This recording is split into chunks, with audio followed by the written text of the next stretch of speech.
Let's study about intercultural communication. What is intercultural communication? The definition, there are 100 definitions of culture and more, but the following definition of culture are tied together by an understanding that culture is learned, culture is shared, cultural experiences vary or change within a cultural group. Cultural changes continuously. Every exchange with others is intercultural. Cultural permeates everything we think, say, do, and are. According to Cheney and Martin in 2004, culture is the structure through which the communication is formulated and interpreted, deals with the way people live. Ferraro said, culture is everything that people have, think, and do as members of their society, as cited in Goodkunst and Kim 2003. According to Goodkunst and Kim in 2001, our cultural provides us with a system of knowledge that generally allowed us to know how to communicate with other members of our cultures and how to interpret their behavior. More McGregor, Saunders, and Archie in 2004 stated that culture can best be understood if it is broken up into four main dimensions: history and worldview, including values, beliefs, and religion. Second, socialization, including education. Third, inculturation and personal growth of language.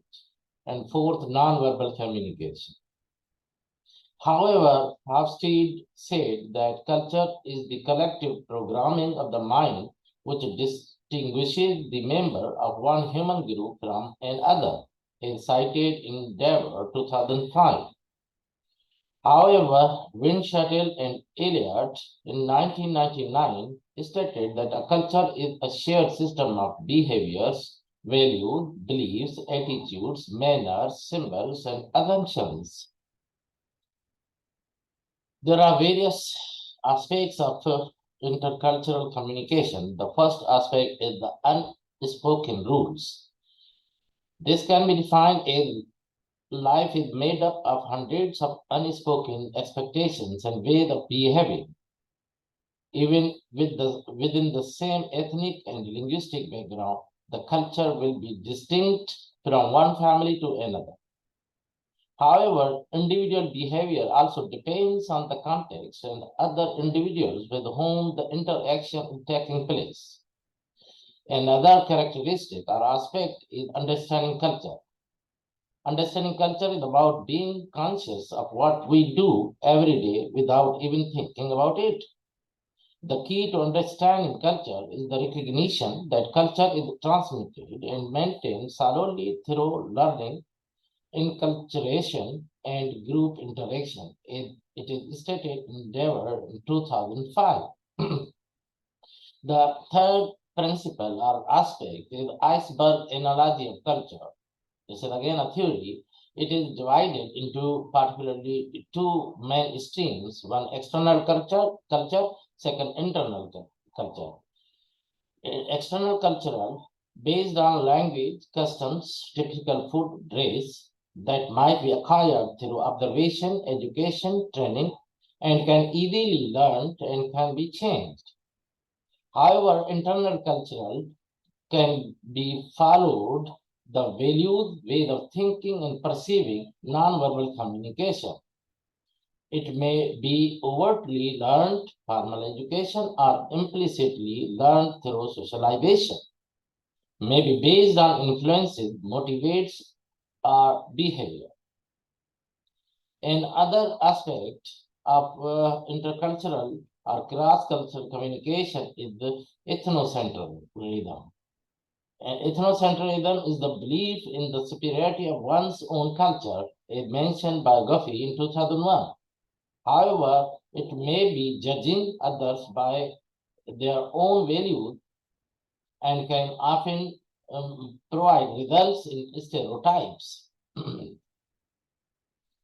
What is the stereotypes? This is oversimplified behavioral patterns apply to entire groups. For example, all Australians drink beer, all Pakistanis drink Coca-Cola or Pepsi. Fixed and distorted generalization about all members of group and can ignore individual differences and specifics of the person or the situation. It can support underlying prejudices or biases and can support a superiority or inferiority belief system and can be used to justify unfair differential treatment. However, it can be learned through socialization and often reinforced or perpetuated by the media. Another major aspect is communication awareness. Communication takes place at varying levels of awareness. Much of what we know was learned unconsciously. Most of the time, we are unaware of the process of communication. However, awareness is heightened in new or strange situations. Another aspect is conceptualizing communication. Communication is a symbolic activity based on words, nonverbal displays, and objects. For example, the national flag. However, the meanings of symbols vary or change from culture to culture. Communication is a process involving the transmitting and interpreting of messages. These messages can be transmitted, but meanings cannot. Another aspect or characteristic of intercultural communication is creation of meaning. The channel used to transmit the message influences how we interpret the meaning. For example, face-to-face communication, telephonic communication, computer-mediated communication, for example, email, internet, and other handwritten messages being transferred or created. The context also influences the interpretation of the message. For example, work, home, school, and issues of power affect the interpretation of messages. Now, let's come to study about communication intention. Intention is not a necessary condition for communication. Other conditions include like habits, rituals such as greetings, emotions, responding to others without thinking. For example, becoming defensive if we feel we have been insulted. Only 7% of what is communicated between people is transmitted through words. It is indicated in Life and Penrose in 1997. So often we focus on language, the words, when effective communication is much more about culture. And other aspects is intercultural communication or cross-cultural communication, the man. What theory? It is based on social interaction, sharing of meanings between people from diverse cultures, focusing on understanding and sharing rather than comparing. Cross-cultural communication focus on comparison of communication styles. Let's study about the intercultural communication concept. The concept of intercommunication is given about stranger. Anyone unknown or unfamiliar can be the self-disclosure, a major factor in development of personal relationships with strangers. Need for communication partner to validate and confirm the other. However, speaking the same language is no guarantee of shared understanding. For example, consider gender, age, and status. However, our interactions could be called intercultural. The third space is in other major aspects of intercultural or cross-cultural communication.